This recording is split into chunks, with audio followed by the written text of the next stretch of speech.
One has to appreciate EIDOS these days. After they fell out of grace with the passing of the PlayStation 1 and 2 eras and drove every big franchise they had into the ground one shitty game at a time, since they were bought off by Square Enix, they've been trying their damnedest to reboot and reinvent said franchises with mixed success. It's nice of Square to let them focus on their own licenses freely. If this was EA that had dismantled the company, sold the property to the highest bidder, or better yet, they would have shelved them without ever intending to actually do anything with them, just so they can be dicks and prevent anyone of ever doing anything with them ever. Then again, what else is Square Enix to do when they only seem to exist to make more needless Final Fantasy games? In the sea of the shitty faux sci-fi / classic fantasy hybrids with overlong cutscenes and bonkers storylines they fought out, Lara Croft's reinvention for a new, more socially aware gaming audience probably seemed God-sent. It probably seemed God-sent because, as most of us likely remember, the game created some controversy last year over statements regarding a rape scene and Lara's character development relying on the manly player that would like to protect her and stuff like that. For such a shitstorm, it's funny that both the game and Lara herself can be characterized sufficiently by the C word. They're cookie cutter in every aspect possible.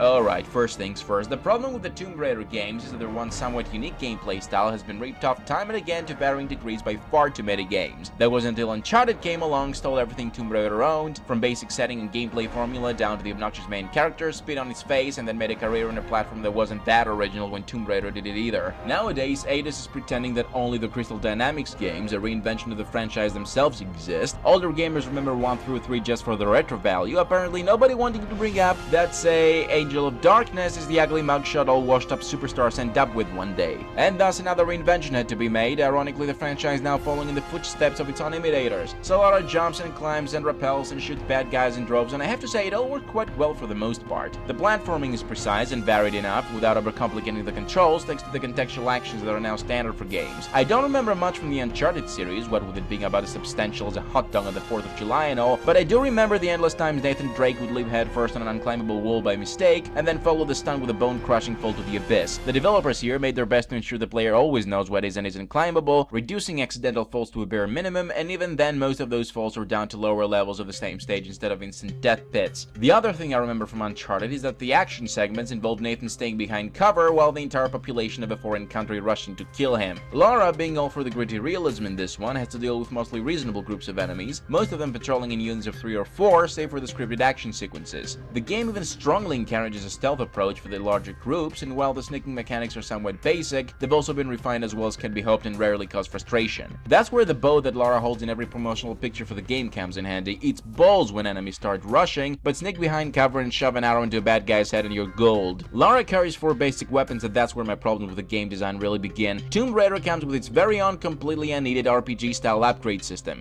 Guys, not all shooters have to adopt the system just because BIOSHOCK did it. BIOSHOCK took the mechanic from games like System Shock or Deus Ex, games that require you to favor one weapon over the other for your preferred gameplay style, changing the way those games are played dramatically. In Tomb Raider, all weapons are situational and can afford preferential treatment from the player, at least not in any way that impacts the game substantially. Each of the 4 weapons is necessary for different situations. The bow is for stealth kills, the handgun is for long-distance headshots or used as rapid-fire last resort, the shotgun is for short-range fire, and the assault rifle is for, well, everything else. Upgrading one weapon will never neutralize the other weapon's usefulness, and chances are they will all get their most important upgrades by the end of the game. The existence of this system is especially bewildering in this title, because most of the important upgrades are done automatically as you progress through the story mode. Need a better pickaxe that Lara can use to bust enemies' heads open in melee? The game gives it to you freely. As the players complete challenges and beat bosses, they replace their old weapons with more sophisticated versions, most of which Lara could have got from the get-go just by picking them up from the enemies anyway. So apparently the game wants us to know stealing is bad, unless it's ancient Japanese relics up for grabs. Other such upgrades happen by finding weapon parts required for leveling up your guns, which you are bound to find even if you're not actively looking for them. And for the life of me in all of this, I couldn't see a noticeable functional difference between them any more than I could between Johnny 5 and his gold-plated upgrade. I know it's a bit petty of me to get all riled up about such a small part of the gameplay, but it just irritates me. When did the games industry fell out of good terms with the concept of gradual progression and rewards? Beating the game's challenges is enough of a reason to unlock the better gear required to continue the game. When you have this, you don't need a tacked-on upgrade mechanic and vice versa. It's just an addition that reeks of pretense, and Tomb Raider is certainly no stranger to that concept. Let's talk story for a moment. Unless you've been living under a rock for the last year, you must have noticed a strong push to make gaming more socially aware, and as is customary for young mediums, it's done with about as much subtlety and maturity as a 5-year-old who accidentally downed a barrel of chocolate-flavored meth. So instead of any actual discussion taking place about, say, sexism in games, we got the pen and paper version of the Autobot vs. Decepticon Great War between trolls and social justice warriors. Games like Tomb Raider make me happy, because they're the Frankenstein monster to the politically correct mad genius. It's what happens when you try to critique and then coerce change without taking into account context. Oh, hi!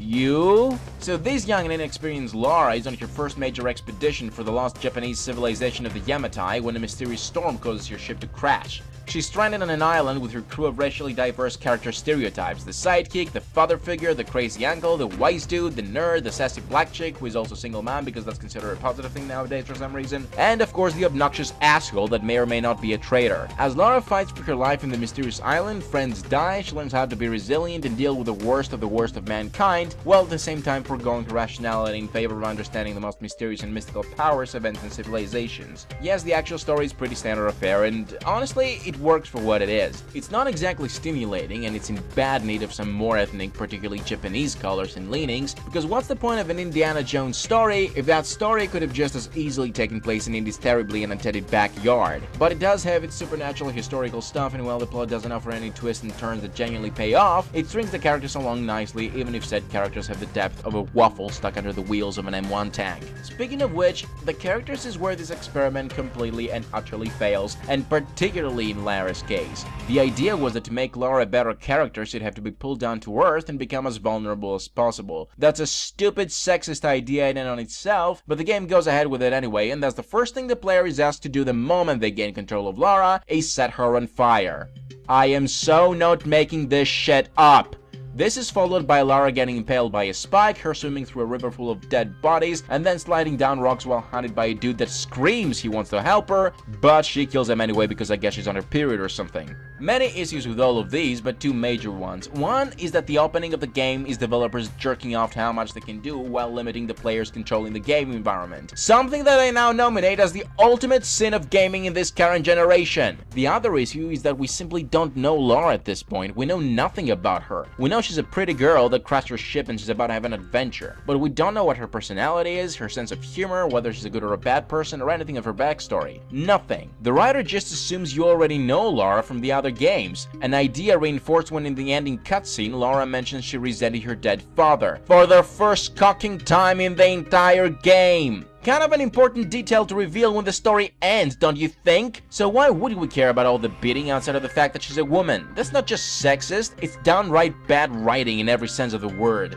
The scripted sequences aren't a problem purely with the gameplay either. When any game starts, we know either very little or nothing about the characters we play as. For those first crucial moments, these characters reflect our own moves, choices, and interactions within the environment. When those options are taken away from the players in lieu of rail shooter-like sections, where cause and effect is reduced to a bare minimum and players impact the outcome of the level just a hair more than they would during a cutscene, all empathy toward the protagonist is lost and the players find themselves doing little more than busy work that the game won't do on its own. Throughout the game, Lara's personality remains mostly a mystery. She's smart and she's pretty and she's nice enough, but your whole development, which is non-existent in any meaningful capacity, relies on her will to survive. The bad guys keep drawing hunter-prey parallels, and the game itself set her up for that role in its very intro. All those issues stem from the fact that Lara is entirely reactionary. She has no options and makes no choices. She only responds to whatever situation rises up against her. She makes a choice or two to save a couple of her friends, but her self-sacrifice is severely undermined by the fact that they literally, physically can't get off the island until the prime antagonist has been defeated. She has no agency. She isn't the master of her own destiny. She has no conscious control over anything. The plot strings her along rather than the other way around. Here's the thing, I'm not going to pretend I'm well versed in Lara Croft. I've played only one other Tomb Raider game in my life, and I remember liking it at the time, but I recall nothing of value about it now. I am, however, pretty sure that Lara had agency. She had a personality, she was the master of her own destiny, she picked her own fights, she did what she loved, consequences be damned, and she set out to be who she wanted to be. She was strong, she was fun, and she was hot. Oh, but that's the whole point, isn't it? Sexualization is bad. Sexuality is bad, because somehow this supports the already flimsy concept of objectification. There's this idea going around that if a female character wears her sexuality with pride, it's bad because it also pleases men. You don't really have to win, just as long as the other guy loses too. Look, I'm not one of the people who think there's no discussion to be had. Of course there is. Gaming was established and is dominated by men men who expectedly shaped it to satisfy the desires of themselves and their disproportionately large male audiences. As those audiences change, the need to expand the material grows larger and larger as well. But the notion that games themselves are misogynistic, i.e. they go out of their way to actually hate women, is the utterly absurd figment of certain formerly respectable writers' imagination. You can find your fat princesses or your ivies definitely in that recent brouhaha about publishers turning down games because they star female protagonists is undoubtedly balls, but the biggest female icons in gaming are not in any way misogynistic. Your royal damsel in distress, your power-armored space hero, or even your Nazi-eating vampires and witches with ridiculous hair. I hear there's a lot of sexism in the industry, something I can't attest to since I don't actually work in the industry. If that is the case, this must be fought by the people most harmed from it, and it must be done with reason, because the extreme approach gives to these problems the face of insane people like this lady.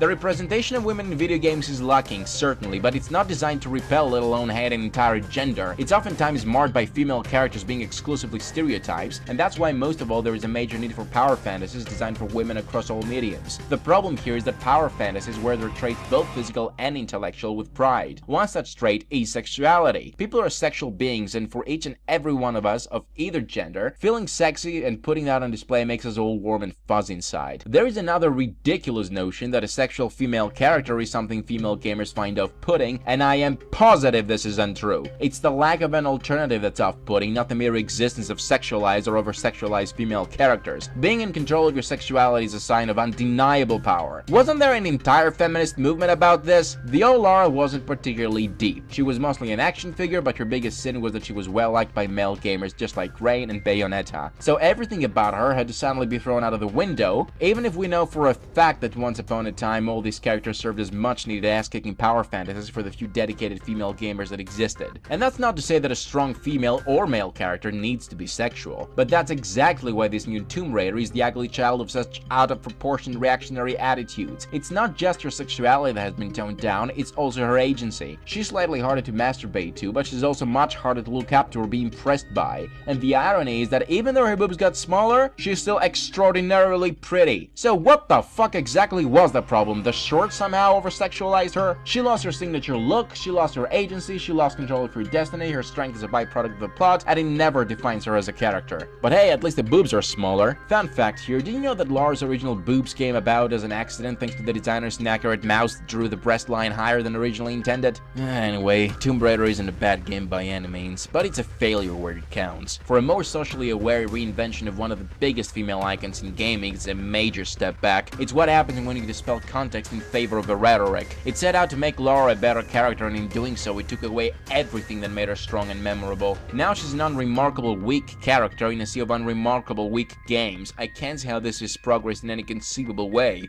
As for the game itself, it's hard to miss the kind of care and attention that went into it, even if it's colossally misguided. But it's also hard to recommend. The gameplay doesn't start flowing until way past the midpoint, and there just isn't much to see here. I have no love for the Uncharted series, but you have nothing to gain from this game if you played those titles, outside of maybe seeing how an experiment can go really wrong. Having said that, I won't outright dissuade anyone from playing it, as the story and the characters are inoffensive to non-fans, and when the gameplay does work, it works really well. When all said and done, by the time I finished the game, I really had fun with it, and it's a purchase I don't regret making. It's just not something you need to play when there are so many other games out there available right now, or you still have leftovers in your backlog.